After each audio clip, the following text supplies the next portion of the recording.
Hey guys, it's part 2 of the mini-series.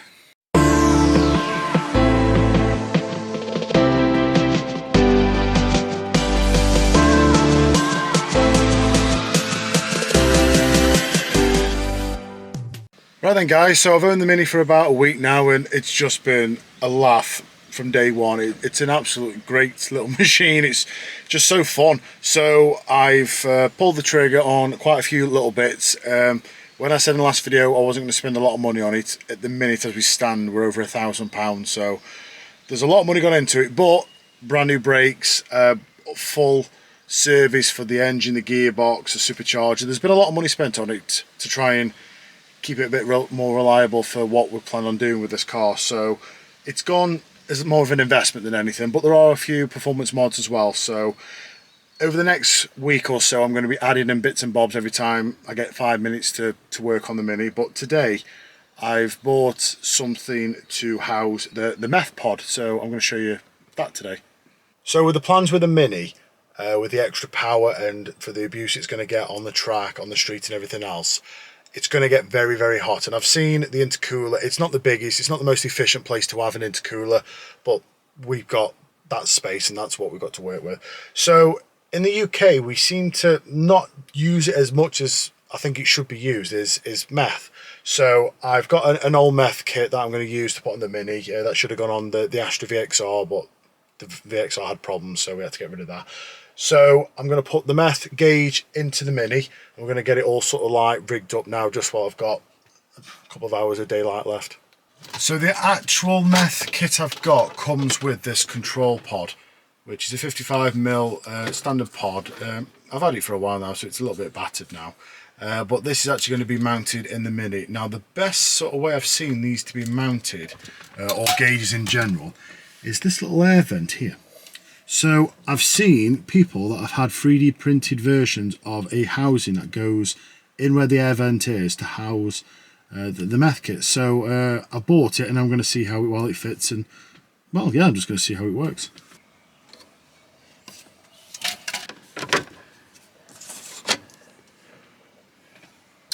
So on eBay I found this company that do 3D printing, looks like an assembly to actually go and replace where this air vent come, and this is going to go in its place, and this will actually hold the meth gauge in place nicely in the eye of the view of the driver. Yeah, let's see if it fits.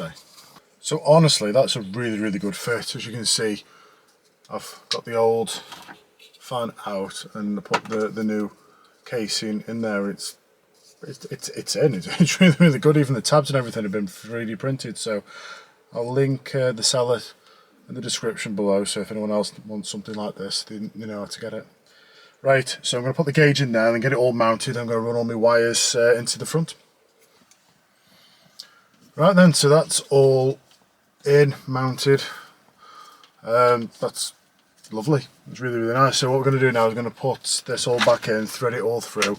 By the looks of it, I might need to drill a hole to be able to get all the wires to pass through into this bit. It's solid and there's no way I can feel it's going to go, so just drill a little hole in there, probably about 10mm, thread all this wire through, and then yeah, should be on to the next stage then.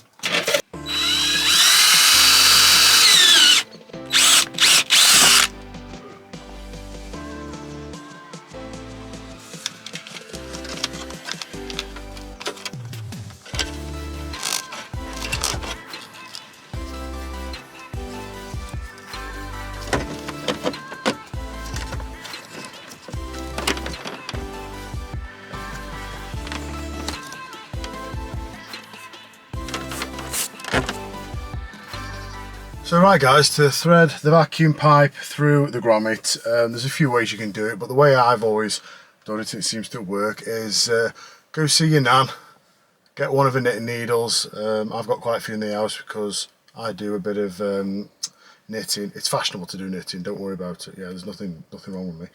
So use a knitting needle, push it through the grommet in, put your vacuum pipe on the end. This is a 4mm, yeah, this is a 4mm knitting needle. Push your pipe in over the top, bit of tape just to secure it, pull it out really, really steady, And there you go, it's as easy as that. There's no cutting, there's no drilling, there's nothing you really need. You just need a decent knitting needle. Don't use your nanny's best knitting needle because you might bend it. So just a bit of a warning, because you know what these are like. If you bend the knitting needles, you get a bit of a backhand. So let's get it done before it goes too dark.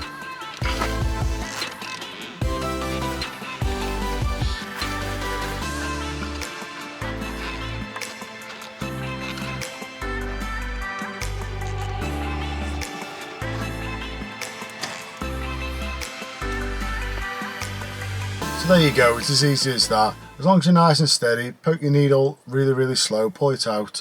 You'll be able to get your 3mm vacuum pipe on a knitting needle very easily. As long as you go steady, there's no need to drill any more holes, or there's no need to cut into your grommets or damage any wire or anything there. So it's the best way I've always found. Right, so losing light now, so I can't really do anything until tomorrow, so I'm going to cut it there for actually on the car. But before I go, I'm actually going to show you all the bits that have come for the car. We've had a delivery today and there's boxes everywhere, so come have a look. Right then, so this is the first load of goodies that have come in the post today. We are waiting for a few more bits, but I'm too excited, so I'm just going to tell you what we've got now. So first off, we're going to do a nice oil change, some Shell. We've got what we've got here, 530. I've been told that's what we need to use, so happy days. Filter to go with that. Still waiting for the supercharger bits, oil, and the gearbox oil, but that should hopefully be in the next couple of days. Right, so the majority of the bits that have come today are all brakes related. So what I've done here is invested in a new set of calipers from an R56. Now, how I believe I've read it right is the R56 calipers will go onto the R53 as long as the carriers and bits and bobs are changed. So I've done the research, so at the minute what we have here is a lovely brand new caliper with new seals. It's brand new, it's got everything, all the shims and everything else to put together, so that'll be interesting, from TRW. So yeah, that's off a 56. Okay, this is the carrier for the exact same, which I've already opened one of these boxes, so here we go. So this is a brand new carrier that again should fit onto the R53 to hold the R56 calipers. Again, that's from TRW. So I wasn't going to spend much money. I wanted second-hand parts, but the price I paid for them was just shy of £200, when a caliper second-hand for an R56 was around 140, 150. So for the extra £45, I think it was, I've had brand new equipment. So for me, brakes need to be on form. So yeah, we've got there. Then we've got the brake lines to go with this. Now this is the R53 to R56 calipers. So this is part of the conversion kit to run 56 calipers on a 53. So that's them. And then obviously now we're using 56 calipers, we need 56 brake pads. So I've gone with Brembo discs and pads. So we've got the front, rear pads there. And we've got, this is the rear disc, I think. So these are the rear discs, now they are just the standard 53 discs. I've not done anything on the back brakes. They are completely standard, so that's going to be to fit the 53 caliper. Now for the 56, I've had to go for the slightly bigger disc, which I believe are 280mm, I believe. An upgrade from 260. I'll have to check down and put it in the description below. I can't remember off the top of my head, but this is the Brembo discs. So I'll tell you what, while you're here, let's have a look and actually see what they look like. So have a look at them. So these diameters, as I was saying before, is 287mm. So they're a little bit wider, but the carriers will be able to do that. They look absolutely lovely. I don't normally get off on disc brakes, but they are really nice. Again, I try to avoid drilled. I've never been one for drilled. I've always found them to crack under heavy load, but to be fair, these are Brembo, so they should be alright, but they look lovely. So yeah, and then the discs are there, pads. I'm not going to open the pads, you know what pads look like, they're not anything special. So yeah, so these are going to be fitted over the next couple of days or so. But yeah, I can't wait. But now it's getting late, so I'm going to go and get myself into bed, ready for an early start in the morning. So hopefully over the weekend we can fit more of this stuff and get some more parcels. So I'll catch you in a minute. Okay guys, so it's been a couple of days now and I've got a few hours this afternoon to do some more bits to the Mini. So we're going to carry on with the meth injection plugging in. So I'm going to put all the wiring in there and hopefully all the piping in there for the boost. I'm not going to get it finished today, but we're going to hopefully get most of the bits hardware in place. So first things first, I managed to get this off the Mini. Now this is a boost pipe that goes to the fuel regulator, I think it is, something like that. I've done some research and this is the pipe apparently to take the boost off. So I'm going to tee into this, which is going to go into the pod, which will tell us what the PSI we're running at the minute. That'll give us a base for when we move on for the uprated pulleys and all the rest of the bits we're going to add on. So we'll get this done first. Right, so there's a slight change of plan with this. Because how old and brittle this plastic is, it's not able to stretch enough to go over the T-piece that comes with the kit. So I've managed to get some piping here, I've got some pipe here, so we're going to make it all fit and look pretty. So this is not quite how the instructions say to do it, but it'll still work. Right then, so that's the vacuum hoses all complete now. I've put new 3.2mm internal tubing on that one. I've had to put a new little piece of 4mm nylon tubing there. The old one was a little bit brittle, so I thought I'd just replace it first as last.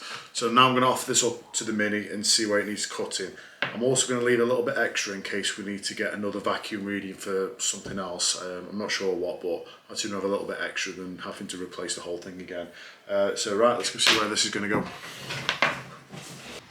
Okay, we're going to offer the tube up. I'm going to plug it into here, going to run it out so it comes out the back here, and that's where the T is going to be. So it runs through the vacuum and back into the cockpit.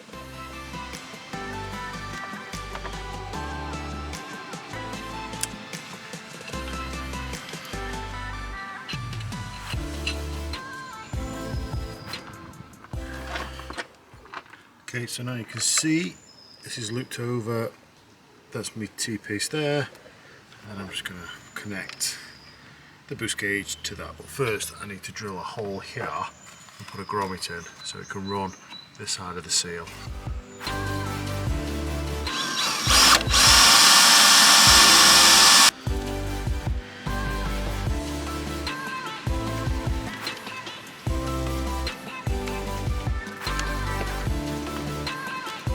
So this is it then. So we've got the T-piece here, the link, it goes all the way through here, through one grommet, through the other grommet. The reason I didn't go in there is because I can't get the drill in there, so I'm not messing around with all that, so I've just gone in and gone out there, straight into the cab. So now I'm going to put all the intercooler back on, get everything clean, and hopefully take it for a little spin and see if we're getting boost. Right then, so everything's put back together, so I'm just going to make sure everything starts. And there's no engine lights or there's no boost leaks or there's anything I may have missed. There is one thing I have actually missed. I need to wire this gauge actually in, so we're not going to actually see any boost as of yet. But we'll just make sure the engine's still running, then I can get back to the wiring. Okay, so all the electrical side's done. I've fitted a relay in to come on when the ignition comes on, and I've just tapped it from the radio, so when the radio comes on, everything lights up for the gauge. So we're going to go test it now, make sure everything turns on and make sure it's seen boost.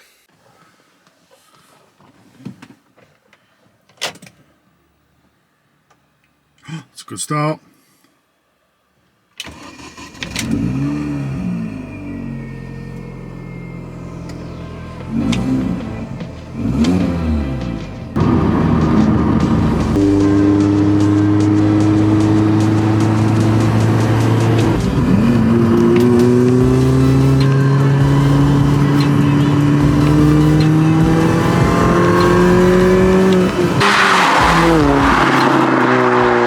then, so we've got back, and we couldn't really show you as much of the driving as we wanted to because it was a bit too spirited for putting up on YouTube, so let's just take our word for it. The Mini, again, for a standard car, did really, really well against the VXR. It was around the corners, I think it was pulling away at some parts. It was just, the handle's so good for how small they are, and that's completely stock. When I've got all the bits fitted to it, I think it's going to be a really good track day weapon. It's going to be a lot of fun. So anyway, by the time I come back home, I've had even more parts delivered, so I'll show you everything that we've got now, and hopefully we're going to get it fitted in the next couple of days. So come have a look. I mean, there's a lot of it. I've got so much stuff, so I'm just going to run through everything that we're going to do. This is not everything, there's still some stuff on order, but this is a good starting point, isn't it, really? So you've all seen the brakes. I did that not so long ago with the new calipers, the new carriers. I've got a new water pump that's come, so when I do the supercharger change, I can do all the water pump and all the belts. My new brake lines, yada yada yada. That is actually off the Camaro. I was doing a bit of a comparison. So Camaro ZL1 brake pad, Mini brake pad. So yeah, it's not too bad. So as we come around here, we've got the air intake box, which is going to be more for the cone filter that's going to sit in there, and it's going to be more of a cold feed in that way. It's going to be vented to a hole in the bonnet, so that's going to look and bring cold air in, so that'll be good. I've got a brand new set of radiator pipes. The original ones are still on there, so we're running extra power, we're going to get extra heat, so I want something that's going to be able to take the extra pressure, so that's going to all be replaced, and we've got all the Jubilee clips. This is the new intercooler that's come, 60mm. I can't pronounce it, so I'm not even going to try and butcher the name, but that's it. Diarese, something like that. I can't pronounce it, so that's the new intercooler that's going to go on. This is also going to house the CO2 ring, which is going to inject CO2 to keep everything nice and cool. So CO2 with meth, this is going to keep everything really, really cool. That's another reason why I've got an enclosed box for the air intake, because I don't want any CO2 leaking from here and getting into the engine. So it's all going to be sealed while out the way. Right, as we come along here, more Jubilee clips. We've got the MSD coil pack, which is brand new, called the spark plugs, a 19% reduction pulley. So that's going to be, a lot of people have said it's too much, but I think with the amount of cooler we're going to have with the intercooler, the meth and everything else, and a safe tune, I think this is going to be alright. New belt, so the new belt's going to be there. They're the bolts for the coil pack. New injectors, so we've got the 550cc brand new injectors with the harnesses for them. That's going to be the new air intake pipe, so that's all coming in. HT leads and the new air filter, so yeah. So yeah, we've got plenty to be getting on with, and also the car's going to get all stripped out, all serviced and all the other bits and bobs just to make it go. I'm going to try, before I fit any of the performance parts, to get it onto the dyno. There's a dyno which I never even knew, 15 minutes down the road, which I didn't realise was that one that close, that actually specialises in minis, which, yeah, another crazy thing that you learn. So we're going to hopefully take it down there, get some sort of baseline runs before we start adding things and start seeing what kind of performance gains we get from all the parts. So that's hopefully going to be the next little bit, but suspension's got to come, bucket seats stripped out, there's still lots to do yet. So yeah, so that's the second video of the mini series. This is probably getting on a little bit, this video is now. So like, subscribe, comment below, and hopefully the next video will be uploaded in the next week or so. So catch you later.